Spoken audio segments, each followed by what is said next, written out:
안녕하세요. 하루 필수 말씀 충전 하필 큐티 조종환입니다. 오늘 함께 나눌 하나님 말씀은 열왕기상 2장 36절에서 46절까지 말씀입니다. 그 뒤에 왕은 사람을 보내어서 시므이를 불러다 놓고 이렇게 말하였다. 당신은 예루살렘에다가 당신이 살 집을 짓고 거기에서만 살도록 하시오. 다른 어느 곳으로든지 한 발짝도 나가서는 안 돼요. 바깥으로 나가서 기드론 시내를 건너는 날에는 당신은 반드시 죽을 것이오. 당신이 죽는 것은 바로 당신의 죄 때문임을 명심하시오. 시므이는 아도니아처럼 기회를 얻습니다. 그는 예루살렘에 살 수 있도록 허락받았지만 타지로 나갈 수는 없었어요. 조금 더 넓은 의미에서는 이 가택연금 상태에 놓여졌다라고 그렇게 볼 수 있을 것 같습니다. 이것은 시므이의 반응을 보기 위해서 설정된 상황입니다. 시므이는 베냐민 사람이었고 사울과의 관계가 있어 보여요. 그렇기 때문에 다윗이 압살롬을 피했을 때에 그토록 신랄한 비난을 퍼부었을 겁니다. 시므이는 분명히 이 다윗에게 사울의 죽음에 대한 책임이 있다라고 생각했던 것 같아요. 그렇기 때문에 이 시므이에게 다윗 왕가에 대한 신뢰와 신임을 기대하기는 어려워 보입니다. 오히려 다윗 왕가에 대해서 가볍게 여기는 태도가 있었으리라고 생각이 됩니다. 그러자 시므이는 임금님께서 하신 말씀은 지당하신 말씀입니다. 임금님의 종은 그대로 이행할 따름입니다 하고 대답하고 오랫동안 예루살렘을 떠나지 않고 거기에서 지냈다. 처음에 시므이는 솔로몬의 말에 순응하는 것으로 보입니다. 하지만 그 순응은 일종의 두려움이 기초했을 가능성을 무시할 수 없겠죠. 왜냐하면 지금 이 명령이 아도니아와 압살롬이 죽은 직후에 불려 올려져서 이야기되고 있기 때문에 그렇습니다. 아도니아와 결탁했던 사람들이 죽어나가고 있다면 자신의 목숨도 위태위태하다고 생각했을 겁니다. 따라서 반응 자체가 매우 순종적이라는 것을 보게 되는 거죠. 그로부터 거의 세 해가 지났을 무렵에 시므이의 종들 가운데에서 두 사람이 가드왕 마아가의 아들 아기스에게로 도망하였다. 어떤 사람들이 시므이에게 그 종들이 가드에 있다고 알려주었다. 그래서 시므이는 나귀의 안장을 얹고 자기의 종들을 찾아오려고 가드에 있는 아기스에게로 갔다. 시므이가 직접 내려가 가드에서 자기 종들을 데리고 왔다. 두려움이 행동을 제한하는 것은 3년이 지나고 완전히 사라져 버립니다. 시므이는 다윗 왕가의 명령보다 지금 눈앞의 종들, 그러니까 자기 소유물인 종들이 다윗 왕가의 명령보다 더 중요하다라고 생각해 버렸습니다.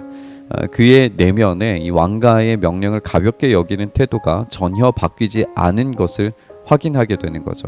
본문은 직접 내려갔다라고 하는 말들을 강조하고 있습니다.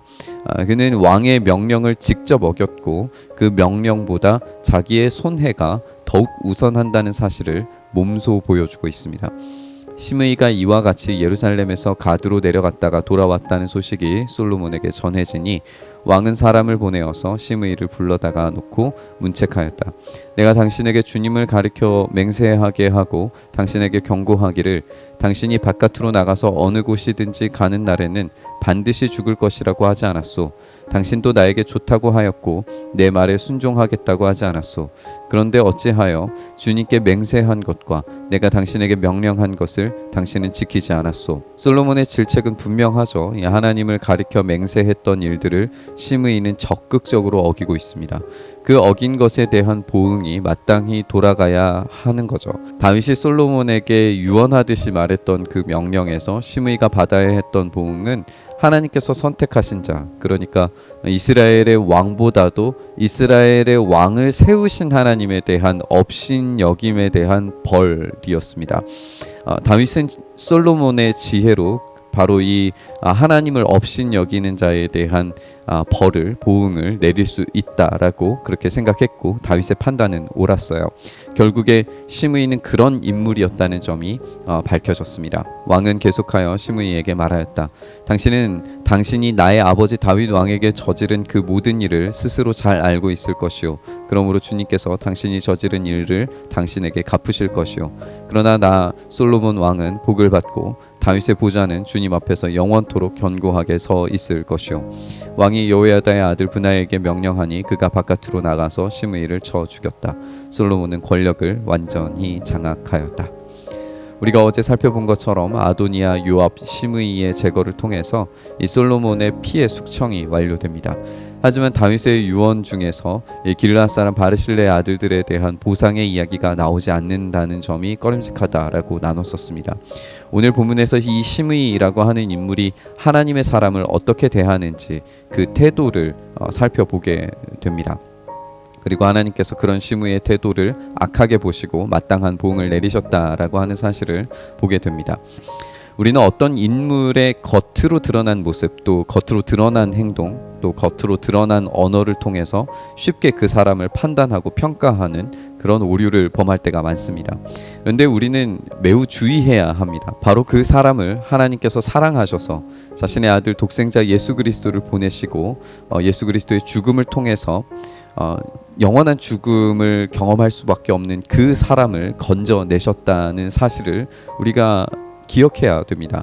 그런 하나님의 사람을 함부로 평가하고 교만한 위치에서 평가하는 것은 그 사람에 대한 평가를 넘어서 그 사람을 사랑하신, 그 사람을 구원하신, 그 사람을 위해서 모든 것을 다하여서 사랑하신 하나님에 대한 평가까지 넘본다는 것을 깊이 생각해야 됩니다. 오늘 본문을 묵상하면서 우리의 관계들 속에서 하나님께서 사랑하심이 제1의 기준이 되어서 겸손과 진실함으로 사랑의 언어를 꺼낼 수 있기를 소망합니다. 어떤 인간적인 평가와 계산을 뛰어넘는 하나님의 계산과 평가가 우리에게 있기를 간절히 소망합니다. 교회에 대해서도 마찬가지입니다. 세상이 아무리 우리를 향하여서 업신여기는 말들과 근거 없는 비난들을 쏟아낸다고 하더라도 그 모든 것들에 대해서 하나님께서 갚으시고 보응하실 날이 온다는 사실을 우리는 믿음으로 받아들여야 합니다. 그렇게 이해했을 때 오늘 본문의 이야기는 세속 왕의 사륙으로만 읽혀지는 것이 아니라 그 뒤에 숨겨진 하나님께서 마땅히 자신의 사람들의 명예를 지켜주시는 분이시라는 것을 우리에게 깨닫게 만들어줍니다. 그렇게 우리를 사랑하신 주님을 다시 한번 깊이 바라보고 또 우리가 그 하나님의 눈으로 다른 이웃들을 바라볼 수 있는 눈을 가질 수 있기를 간절히 바라면서 이 묵상의 자리로 나아가시죠.